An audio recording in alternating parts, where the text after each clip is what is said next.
అమరావతికి తాము వ్యతిరేకం కాదన్నారు వైఎస్ఆర్సీపీ రాజ్యసభ సభ్యులు పిల్లి సుభాష్ చంద్రబోస్. అమరావతి రైతుల ప్రయోజనాలు కాపాడాలని బిల్లులో పెడితే మద్దతిస్తామని చెప్పారు.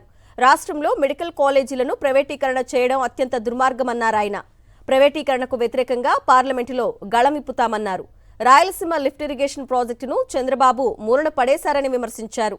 తెచ్చిన అప్పులను ఏం చేస్తున్నారని ప్రశ్నిస్తున్న వైఎస్ఆర్సీపీ ఎంపీ పిల్లి సుభాష్ చంద్రబోస్తో మా ఢిల్లీ ప్రతినిధి వెంకటేష్ ఫేస్ టు ఫేస్.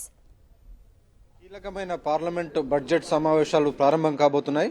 ఈ పార్లమెంట్ సమావేశాల్లో ప్రజా సమస్యలన్నింటినీ ప్రస్తావిస్తామని వైఎస్ఆర్ కాంగ్రెస్ పార్టీ ప్రకటించింది. ఈ నేపథ్యంలో ఆ పార్టీ రాజ్యసభ పక్ష నేత పిల్లి సుభాష్ చంద్రబోస్ ఉన్నారు. ఆయన అఖిలపక్ష సమావేశానికి హాజరయ్యారు. ప్రస్తుతం మనతో మాట్లాడేందుకు సార్, ఏ అంశాలని అఖిలపక్ష సమావేశంలో ప్రస్తావించారు? ఏ అంశాలను ఈసారి పార్లమెంట్ బడ్జెట్ సమావేశాలు ఏప్రిల్ 2 వరకు కూడా కొనసాగబోతున్నాయి? ఏ అంశాలను ప్రస్తావించబోతున్నారు ప్రధానంగా? Parliament all party meeting, floor leaders యొక్క మీటింగ్ జరిగింది. ఈ సమావేశానికి రిజిజీ గారు, గౌరవ మంత్రులు, అట్లాగే రాజ్నాథ్ సింగ్ గారు, నడ్డా గారు, మేఘవాల్ గారు, మురుగన్ గారు ఇవాళ నేతృత్వం వహించారు.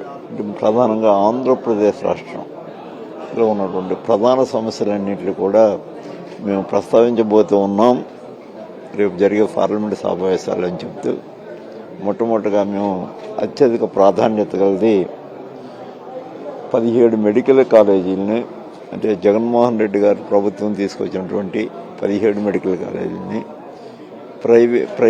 పబ్లిక్ ప్రైవేట్ పార్ట్నర్షిప్ మోడ్లో తీసుకువెళ్ళడానికి ఆంధ్రప్రదేశ్ ప్రభుత్వం చేసిన నిర్ణయం వల్ల ఎంత నష్టపోతూ ఉన్నాం ప్రధానంగా అనేది వారి దృష్టికి తీసుకెళ్ళడం జరిగింది.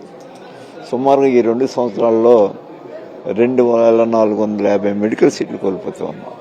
వీళ్ళు మన ప్రభుత్వం ఇచ్చినటువంటి మంజూరు చేసినటువంటి 1750 మెడికల్ సీట్లే కాకుండా కానీ మాకు అవసరం లేదని రాశారు. దాంతో కూడుకుని 2450 సీట్లు ఈ 2 సంవత్సరాల్లో కోల్పోయాం. అంటే 2450 తల్లిదండ్రులని, ఆ పిల్లల యొక్క తల్లిదండ్రులు ఎంత మనస్తాపానికి గురయ్యారో ఆలోచించండి. వాళ్ళ బిడ్డల్ని డాక్టర్లుగా చూడాలని కోరుకున్న వాళ్ళందరినీ కూడా మనం సమూలంగా నాశనం చేసింది ఈ ప్రభుత్వం. అది వారి దృష్టికి తీసుకెళ్ళడం జరిగింది. ఇది చాలా ఇంపార్టెంట్. ఇది ఈ ప్రైవేట్ మెడికల్ కాలేజీలు ప్రైవేటైజ్ చేయటం అనేది ఎంత దురదృష్టం అంటే విద్యార్థుల యొక్క ఆశలన్నిటిని కూడా చంపేయటమే. ఈ 1 సంవత్సరం తీసుకున్నట్టయితే మొట్టమొదటి 5 నెలల్లోనే వీరు తీసుకున్న అప్పు అంటే 2025-26లో అప్పు ఎంత అంటే 55,901 కోటి. As against 60% of the annual, 69% of the annual సీలింగ్కి.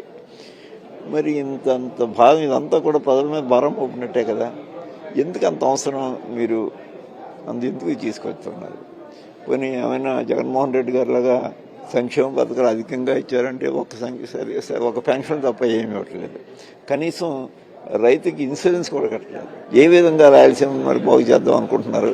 Rayalaseema మీద అది ఎక్కువ శాతం కరువుతో విలువలాడే ప్రాంతం రాయలసీమ అంటే.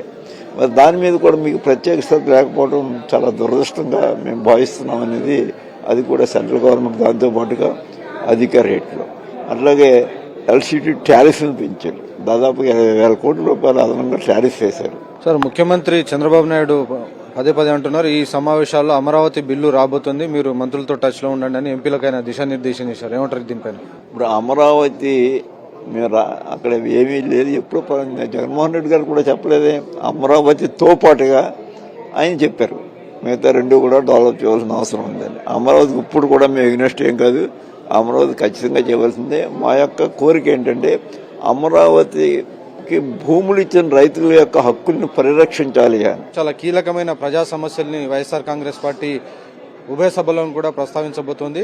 ప్రధానంగా అమరావతి బిల్లుకు సంబంధించినంత వరకు అమరావతికి తాము వ్యతిరేకం కాదు, కానీ అమరావతి కోసం భూములు ఇచ్చినటువంటి రైతుల యొక్క ప్రయోజనాల హక్కులను కాపాడే విషయాన్ని కూడా బిల్లులో చేర్చాలని వైఎస్ఆర్సీపీ రాజ్యసభ పక్ష నేత పిల్లి సుభాష్ చంద్రబోస్ డిమాండ్ చేస్తున్నారు. కెమెరామెన్ జబ్బార్ నాయక్తో వెంకటేష్, సాక్షి టీవీ, న్యూఢిల్లీ.